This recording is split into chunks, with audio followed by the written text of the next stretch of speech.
à la chaîne Mathématiques Sciences. Aujourd'hui, je vais proposer une nouvelle vidéo, donc est un exercice type interrogation pour les premières en spécialité mathématiques.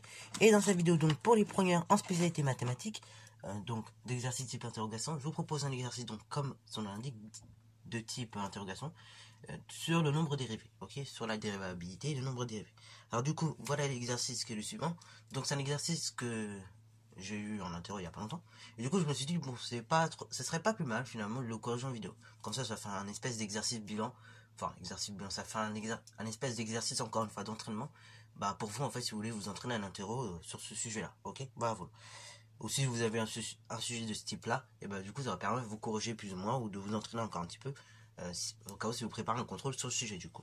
Alors, du coup, exercice numéro 1. Donc, il s'agit d'étudier la dérivabilité de la fonction f en A dans les cas suivants. Donc à chaque fois on vous donne la valeur de A et après il faut étudier la dérivabilité. Donc du coup je vous laisse mettre la vidéo en pause pour y arriver et ensuite on va tout simplement corriger. Sur ce donc, correction. Étudier la dérivabilité, c'est à dire quoi concrètement? Bah ça veut dire vérifier si la fonction est dérivable ou non. Et après à la fin on sera amené à préciser le nombre dérivé. Ok, bravo. Alors, du coup on va prendre le premier cas. Alors je vais copier l'expression de la fonction. Donc il s'agit de la fonction f qui est définie sur R par l'expression suivante. Donc f de x égale 2x carré, donc moins 5x, on a dit, plus 1. Et on veut étudier la dérivation de cette fonction-là en a égale moins 3. Ok? Donc, qu'est-ce que je vais faire? Bah, dans un premier temps, comme toujours, je calcule f de moins 3. Ok? Donc, f de a en quelque sorte. Du coup, f de moins 3, bah, c'est l'image de moins 3 par la fonction f. Donc, à chaque fois que je vois x, je remplace par moins 3. Donc, ça fait 2 multiplié par moins 3, le tout au carré. Moins 5 multiplié par moins 3. Plus 1. Ça fait f de moins 3 égale la chose suivante. Donc ça fait 2 multiplié par moins 3 au carré. Donc c'est moins 3 fois moins 3. Quand on a moins 3 au carré avec les parenthèses. Donc c'est moins 3 fois moins 3, moins par moins plus. 3 fois 3, 9. Moins, pareil, 5 multiplié par moins 3. Donc moins par moins plus. 5 fois 3, 15. Plus 1. Alors on réduit, ça fait f de moins 3 égale donc 2 fois 9, 18. Plus 15, plus 1. Et donc ça fait f de moins 3 égale tout simplement 34. Donc ça c'est f de moins 3. Maintenant, deuxième étape, on a f de moins 3, et ben on va calculer f de moins 3 plus h. Donc f de moins 3 plus h. Du coup, bah, là cette fois-ci pour calculer f de moins 3 plus h, vous avez compris à chaque fois que j'ai x, et ben je remplace par moins 3 plus h. Donc ça fait 2 facteur de moins 3 plus h de tout au carré, moins 5 multiplié par moins 3 plus h, plus 1. Alors pareil ici, on va essayer de développer un maximum et de réduire. Donc là ici, peut-être certains vont avoir du mal à le faire comme ça. Donc vous vous rappelez, j'avais dit quoi dans le cours? J'avais dit, si vous pouvez le faire dans ce sens-là avec les indices remarquables a plus b le tout au carré, si vous voulez les développer. Ou soit donc il faut trouver un moyen, il faut trouver un autre moyen. Si vous n'arrivez pas à le faire comme ça vous trouble. Surtout un contrôle, dans une interrogation, si vous êtes stressé vraiment. Et ben il faut trouver un moyen mémotechnique où vous êtes sûr de ne pas vous tromper. Donc là, moi la technique que je donne toujours, dans ce cas-là, pour pas se tromper, c'est simple, on inverse le nombre. Ok, on est sur une somme algébrique, donc je peux très bien inverser. Pour vous donner un exemple concret, par exemple si je dis 3 moins 2, bah ça me fait juste que moins 2 plus 3. Ok, bravo. Dans les deux cas, ça fera 1. Si je prends par exemple moins 5 plus 1, et bah ça me fait juste que tout simplement 1 moins 5. Dans les deux cas, on obtient moins 4. Ok, vous voyez? Donc là, du coup, pour me faciliter la tâche, et bah moins 3 plus h, le tout au carré, je vais l'écrire comme h moins 3, le tout au carré. Comme ça, bah du coup, je vais développer avec l'identité remarquable a moins b au carré. Et comme ça, bah du coup, j'aurai pas trop de problème du moins. Donc ça fait f de moins 3 plus h égale 2 facteur de h moins 3, le tout au carré. Et après, du coup, le moins 5, je vais développer avec tout le contenu de la parenthèse. Donc ça fait moins 5 fois moins 3, donc moins par moins plus, et donc ça fait 5 fois 3, 15. Moins 5 multiplié par h, du coup, ça fait moins 5h. Ok? Et le tout plus 1. Après, du coup, ça fait f de moins 3 plus h égale la chose suivante. Donc, ça fait 2 facteur de... Alors là, du coup, on est sur la forme a moins b, le tout au carré. Bah là, c'est très simple, hein, ça fait a carré. Donc, h au carré. Moins, du coup, 2 multiplié par a. Donc, multiplié par h, multiplié par b. Donc, multiplié par 3. Plus la valeur de b au carré, c'est-à-dire 3 au carré. Ça fait 9. Plus 15. Moins 5h. Plus 1. Ok? Donc, on en arrive là. Maintenant, bah, le but, c'est de réduire au maximum déjà le contenu de cette parenthèse. Et donc, de réduire les nombres ensemble, si on peut. Donc, ça fait f de moins 3 plus h égale la chose suivante. Ça fait 2 facteur de h carré moins, alors 2 fois 3 fois h, ou 2 fois h fois 3. Et bah là, on peut regrouper le 2 et le 3, comme je viens de le faire oralement. puisqu'on est sur des multiplications. Donc ça fait 2 fois 3, 6, multiplié par h, donc 6h, plus 9. Alors plus 15 plus 1, ça fait déjà plus 16, moins 5h, ok, pour le moment. Ça fait donc f de moins 3 plus h égale la chose suivante. Donc là, le 2, je vais le distribuer au contenu de toute la parenthèse. Donc ça fait 2 fois h carré, donc 2h carré. Ça fait après 2 fois moins 6h, donc ça fait moins 12h. Et ça fait 2 fois 9, donc là pareil, plus par plus ça fait plus. 2 fois 9, 18. Après 18 plus 16, moins 5h derrière. On va tout regrouper ensemble, donc ça fait f de moins 3 plus h, on y est presque. Donc là on regroupe des termes en h carré, donc là du coup ça fait 2h carré. Après les termes en h, du coup 2h carré.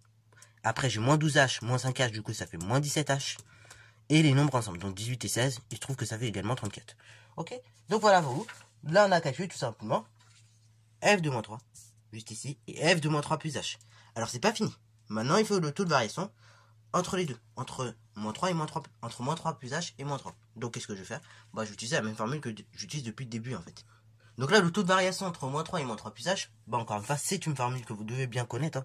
Donc, c'est taux de h égale donc f de moins 3 plus h moins f de moins 3 divisé par h1. Ok? Dans le cours, la formule est donnée sous cette forme-là. Donc, elle est donnée sous la forme, donc je l'écris à côté peut-être. Elle est donnée sous la forme taux de h égale donc f de a plus h moins f de a divisé par h.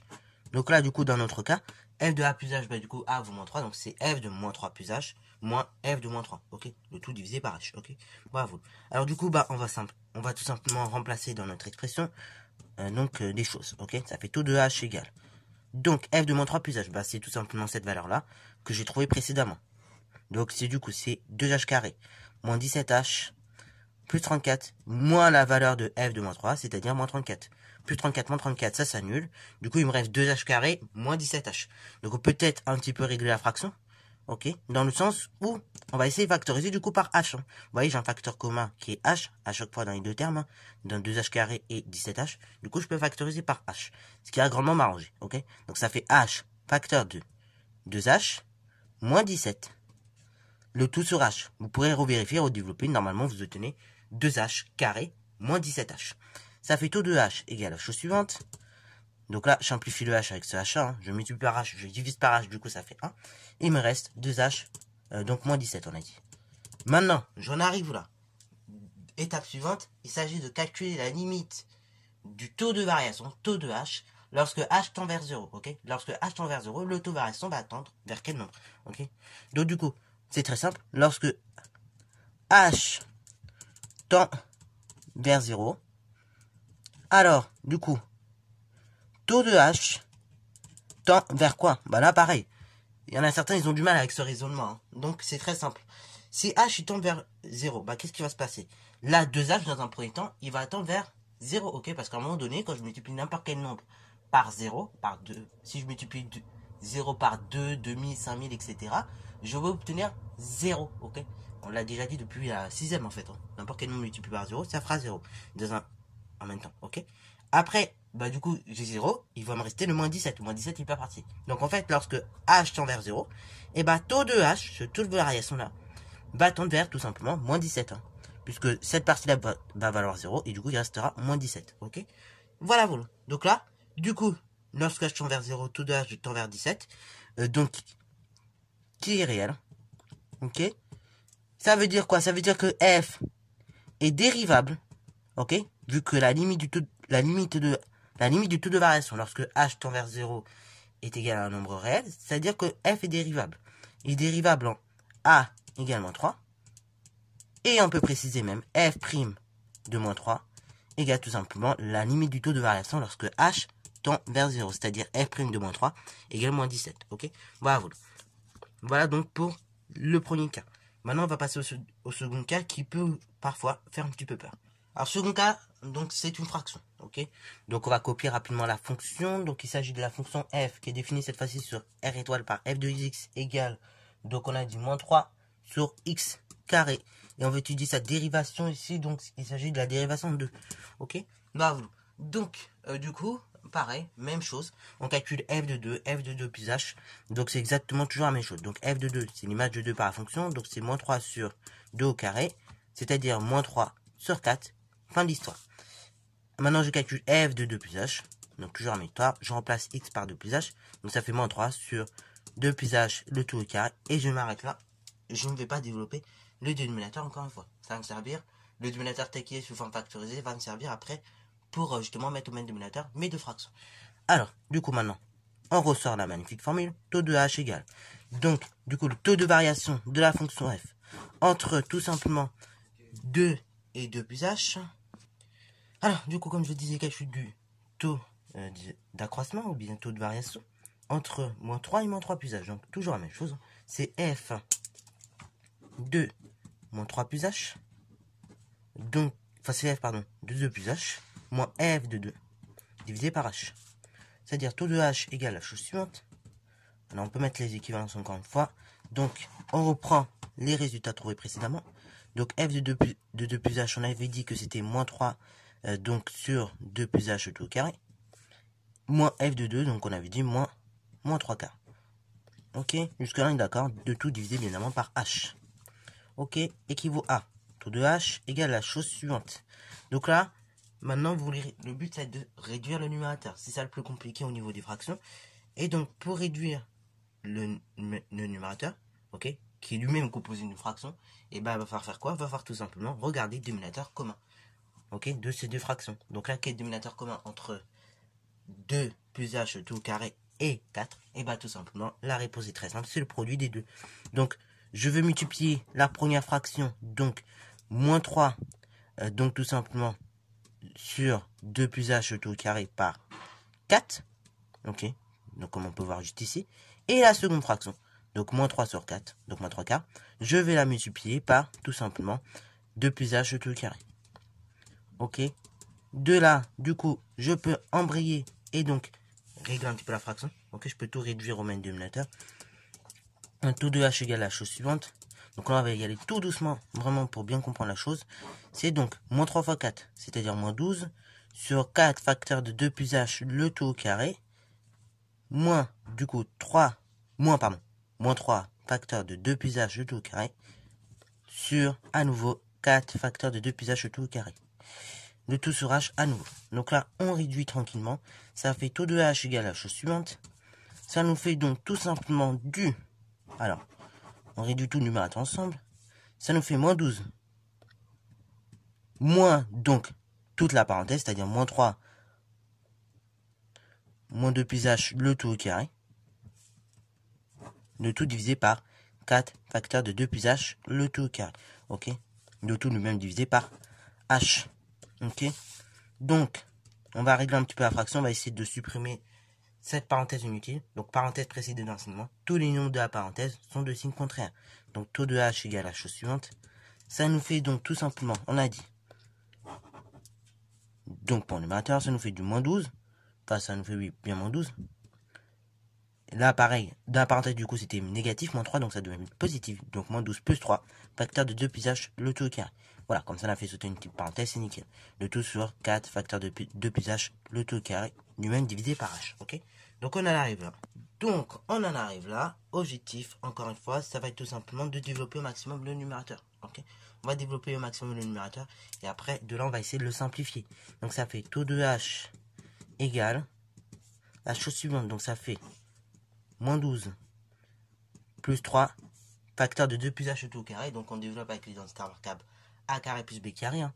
Donc du coup ça nous fait 2 au carré, ok, qui fait 4, plus 2 fois ab.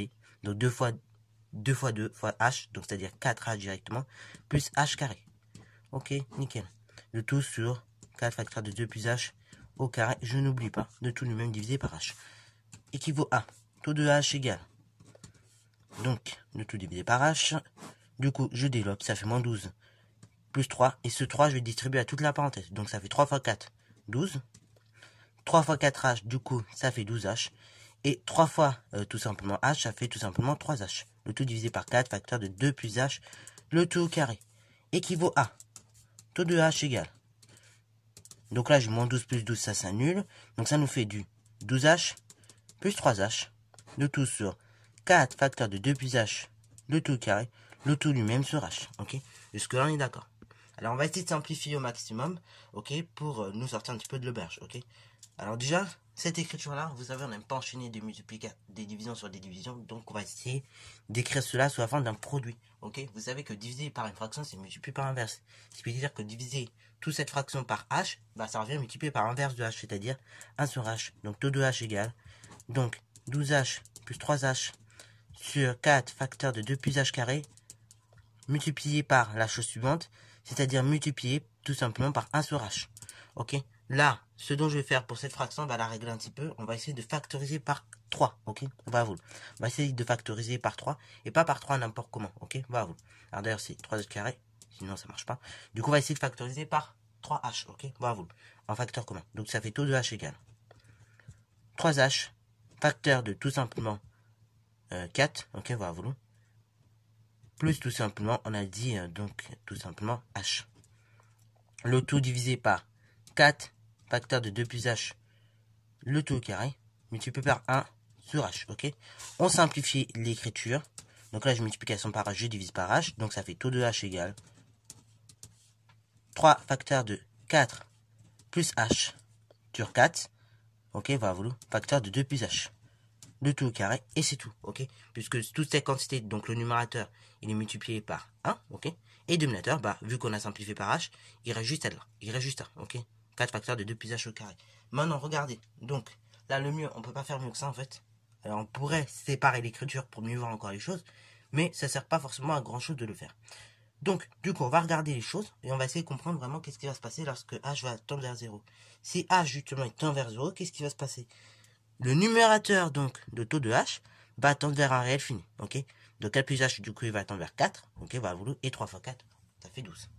Après, au dénominateur, du coup, et bah, le dénominateur, 2 plus h au carré. Si h tend vers 0, bah du coup, le dénominateur va tendre vers 2 au carré. Ok, j'oublie pas que c'est élevé au carré. Et après 2 au carré, ça fait 4. Et 4 fois 4, 16. Donc en fait, la fraction va tendre vers 12/16, autrement dit 3 quarts. Et 3 quarts, bah c'est un nombre réel. Donc 3 quarts étant un nombre réel, ça veut dire quoi? Ça veut dire que la fonction est dérivable, puisque la limite du taux de variation lorsque h tend vers 0 est égal à un nombre réel.